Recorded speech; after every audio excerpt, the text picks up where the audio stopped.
ഭാര്യ എന്നൊരാൾ കടന്നു വരുന്നത് എത്ര വലിയ അത്ഭുതമാണ്. അച്ഛനും അമ്മയും സഹോദരങ്ങളുമെല്ലാം സ്വാഭാവികമായി നമ്മുടെ ജീവിതത്തിലുള്ളവരാണ്. പക്ഷെ ജീവിതത്തിലെ ഏറ്റവും പ്രധാനപ്പെട്ട ഒരാൾ, ഒരു ജീവിതകാലം മുഴുവൻ നമ്മുടെ കൂടെ കൂട്ടായിരിക്കാനുള്ള ഒരാൾ എവിടെ നിന്നോ നമ്മുടെ ജീവിതത്തിലേക്ക് എത്തിച്ചേരുകയാണ്.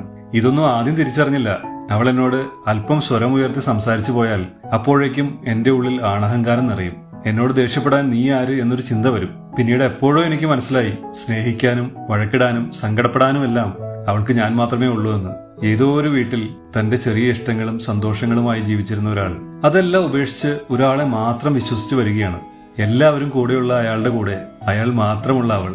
അയാളുടെ ഇഷ്ടങ്ങളും സന്തോഷങ്ങളുമാണ് പിന്നീട് അവളുടെ ഇഷ്ടങ്ങൾ. മൂകമായി തിരികെ ആവശ്യപ്പെടുന്ന ഒരു സുഹൃത്തിനോട് കാണിക്കുന്ന അത്ര സ്നേഹവും ബഹുമാനവും മാത്രം. ആ ഉത്തരവാദിത്വം എത്ര വലുതാണെന്ന് മനസ്സിലായ അന്ന് മുതൽ എന്റെ ഉള്ളിലെ ഈഗോ നശിച്ചു തുടങ്ങി. എനിക്കാവും വിധം അവളുടെ ഇഷ്ടങ്ങളോട് കൂടെ നിന്നു. ജീവിതത്തിൽ പരസ്പരം ബഹുമാനിക്കുന്ന ഒരു കൂട്ടുണ്ടാകുന്നതിനേക്കാൾ മനോഹരമായ മറ്റൊന്നില്ല. വീണുപോയാൽ തണലാകാൻ, ഉയരങ്ങളിലേക്ക് കൈപിടിച്ച് കയറ്റാൻ ഇത്രയും കരുത്തുള്ള കരം വേറൊന്നില്ല.